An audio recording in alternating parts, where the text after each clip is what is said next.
last month we had a poetry slam at the Holy Ball, which was like a performance poetry competition, and one or two people thought I had quite a good chance of winning. Unfortunately, my arse got kicked and I lost.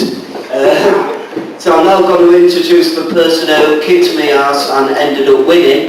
Can we hear it for Sophie, please?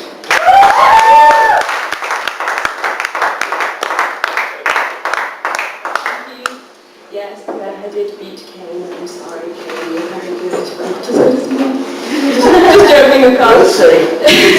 There's 4 words that don't rhyme with anything. They're silver, orange, purple, and scalp. Orange don't you? You are? Orange. You're ruining my poem.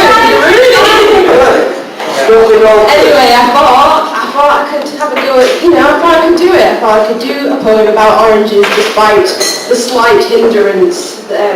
So this is called Orange, okay? This is an orange, and how strange it is. It's curdling with juices, it's fused on cabooses, how strange it is. It's brimming to the edge with zesty sweet sap, and I'm cutting a wedge for my teeth to entrap. This is an orange that I bought from Norwich. How strange is that? This is an orange that got caught in a door hinge. This is an orange that I must say has more tinge of a reddish burnt sienna than orange. How strange is that? I've moved on to pastures new, and here is a poem about Davina McCall. What? Haven't you seen her? You must have seen her, causing a scene with her fetid demeanour. I switch on channel 4 and I feel something stir. A scuttling creature in black makes my screen blur as I curl up in fear with my glass of Ribena, about to embark the wrath of Davina. Oh my God, what have I done? I flick the trigger of this proverbial gun. She's picking up my fear like a murderous gleaner. There's fire in my heart and her name is Davina.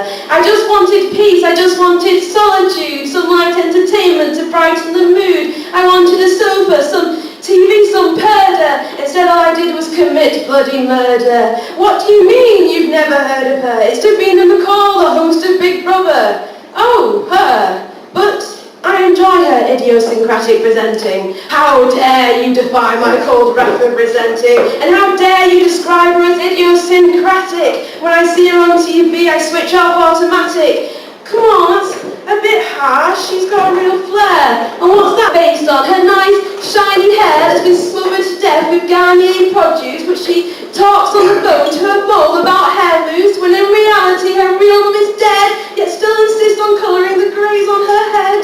It'll take more than Garnier Nutrice cream to cover the grey matter of my twisted dreams of Davina clambering into my bed as she hunches over my head and tells me to do crunches. Exercise for me, buy my DVD, spend £20 bending over for me. Oh God, I obey anything you say. Oh please, Davina, don't look at me that way. Forgive me, Davina, for the things that I've said.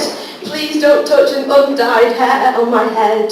Didn't you see Dead Set? That was her in reality, Davina the monster in complete actuality, bleeding and screaming and knocking down doors, and you all thought she was acting and greeted her with applause. But you were wrong, that was the real Davina McCall.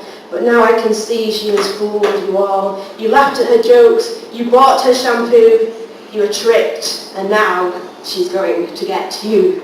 That's the second.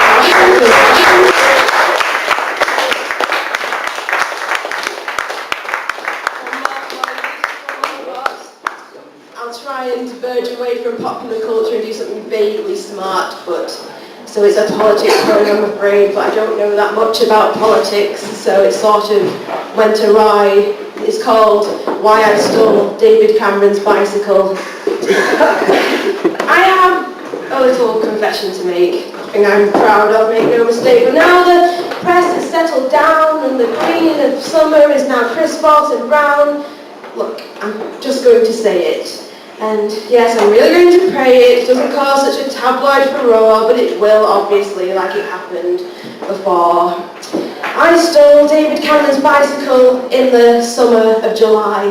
God, I'm so embarrassed. I think I'd rather die, but listen to me though. Let me make my case before someone congratulates me with a fist in face, which I strongly discourage. Nothing got stolen with violence, which is why I've chosen now to break my much publicised silence. Let me paint you the picture of what happened that day. I promise you I'm not some folk who made swift getaway. I'm just a guy, aged 32, my name inconsequential, revealing my dark secret that so far was so essential, information referential to something so confidential, that I thought if people knew me, they'd see me as influential. So, why did I do it? I can hear you all thinking, I can tell from the rhythmic way you're all blinking. Do you think me an anarchist fraught with wrongdoings, or perhaps a saint with a mind for justice brewing?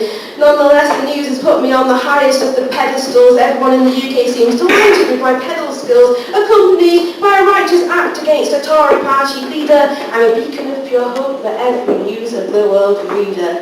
So, why did I do it? I can hear you all processing. Well, alert the Daily Mail, the lunatic is confessing. This is the bit I don't quite like. Heckle me if you like. The truth is, it just looked like a really cool bike. Seriously, I don't care about the Tory party policies. I hope that Mr Cameron can just take a bit of solace. The reason I committed this well-publicised faux pas is not the only actions of an indignant bourgeois. Just a guy who fell in love with a set of handlebars. I couldn't give a stuff about the toxic fumes of cars. I'm not a Labour partisan. Don't think that'll be pleased. I honestly used to think that I was just meant a type of cheese. Ever since I was a kid, it was my dream item to own, not my way of helping the already doomed ozone, like Mr Cameron's doing, which I guess he thinks is proper cool, I'm sure, with every pedal push he's fixing every molecule. But now, no, my act was cowardly and certainly not heroic, or an action to inspire some pretentious-minded poet.